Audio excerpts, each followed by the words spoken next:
Patas arriba, la escuela del mundo al revés, por Eduardo Galeano, parte 15. Nadie podría negar las conquistas de los movimientos por los derechos civiles, que en estas últimas décadas han logrado éxitos espectaculares contra las costumbres racistas de la nación. Mucho ha mejorado la situación de los negros.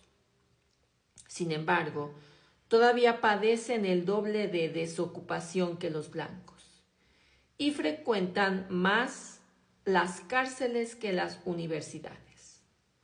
1 de cada 4 negros norteamericanos ha pasado por la cárcel o vive en ella. En la capital, Washington, 3 de cada 4 han estado presos al menos una vez.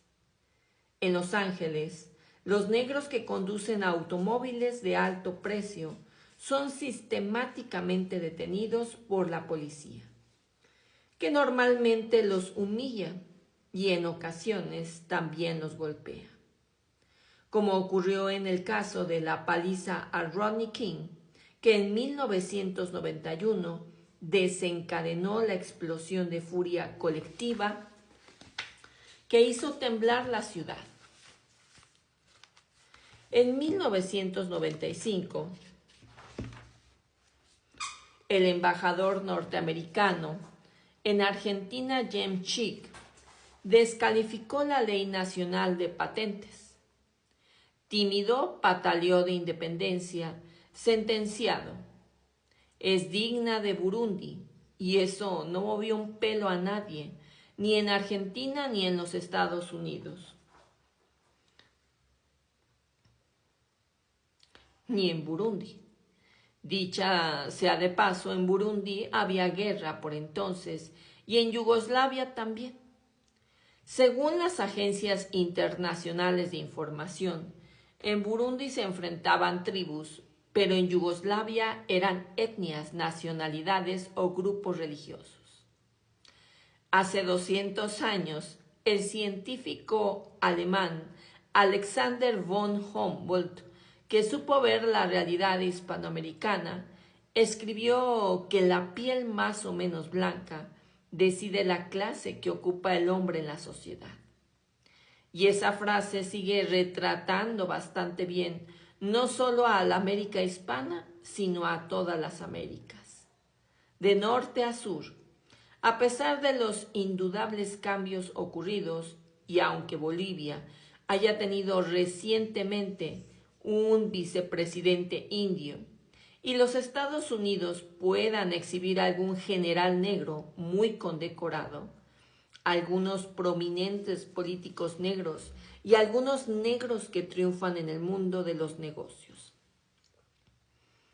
A finales del siglo XVIII, los pocos mulatos latinoamericanos que se habían enriquecido podían comprar certificados de blancura a la corona española o cartas de branquidao a la corona portuguesa, y el súbito cambio de piel les otorgaba los derechos correspondientes a ese cambio social.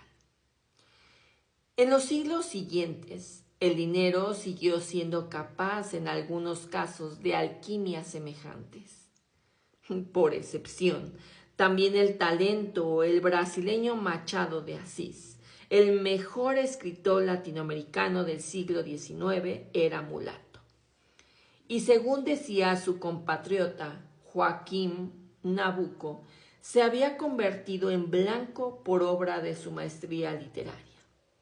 Pero en términos generales, bien se puede decir que en las Américas la llamada democracia racial se parece más bien a una pirámide social, y la cúspide rica es blanca o se cree blanca. En Canadá ocurre con los indígenas algo bastante parecido a lo que ocurre con los negros en los Estados Unidos. No suman más que el 5% de la población, pero 3 de cada 10 presos son indios y la mortalidad de los bebés duplica la de los blancos. En México, los salarios de la población indígena apenas llegan a la mitad del promedio nacional y la desnutrición al doble. Es raro encontrar brasileños de piel negra en la universidad, en las telenovelas y en los avisos publicitarios. En las estadísticas oficiales de Brasil, hay muchos menos negros que en la realidad, y los devotos de las religiones africanas figuran como católicos. En la República Dominicana, donde mal que bien no hay quien no tenga algún antepasado negro, los documentos de identidad registran el color de la piel, pero la palabra negro no aparece nunca. No le pongo negro por no desgraciarlo para toda la vida, me explicó un funcionario. La frontera dominicana con Haití, país de negros, se llama el Mal Paso. En toda América Latina, los avisos de prensa que piden empleados de buena presencia están pidiendo en realidad empleados de piel clara. Hay un abogado negro en Lima.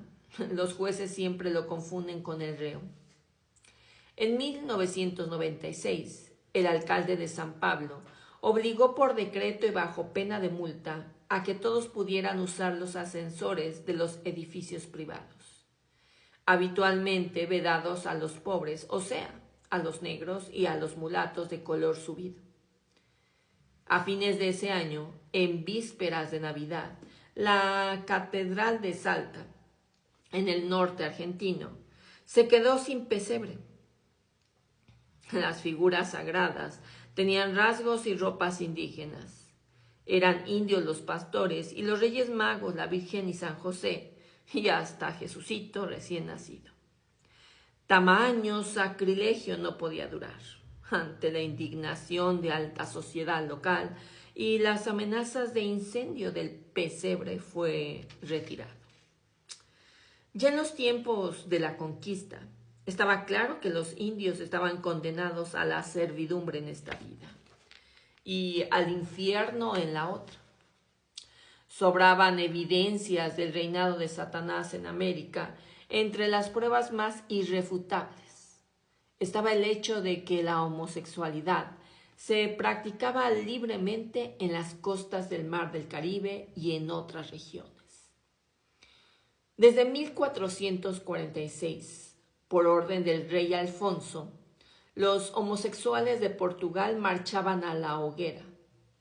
Mandamos y disponemos por ley general que todo hombre que tal pecado cometiere, de cualquier guisa que fuere, sea quemado y reducido a polvo por el fuego, por tal que nunca de su cuerpo ni de su sepultura pueda ser oída memoria.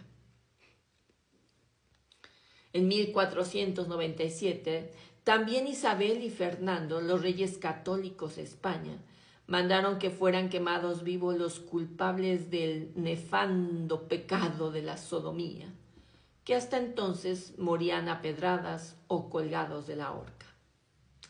Los guerreros que conquistaron América realizaron algunos aportes dignos de consideración a la tecnología de las muertes ejemplares. En 1513, 2 días antes de eso, que llaman descubrimiento del Océano Pacífico, el capitán vasco Núñez de Balboa aperrió a 50 indios que ofendían a Dios, practicando el abominable pecado contra natura.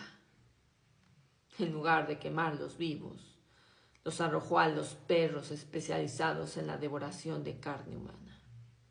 El espectáculo tuvo lugar en Panamá, a la luz de las hogueras. El perro de Balboa, Lenosico, que cobraba sueldo de alférez, lució su maestría en el arte del destripe.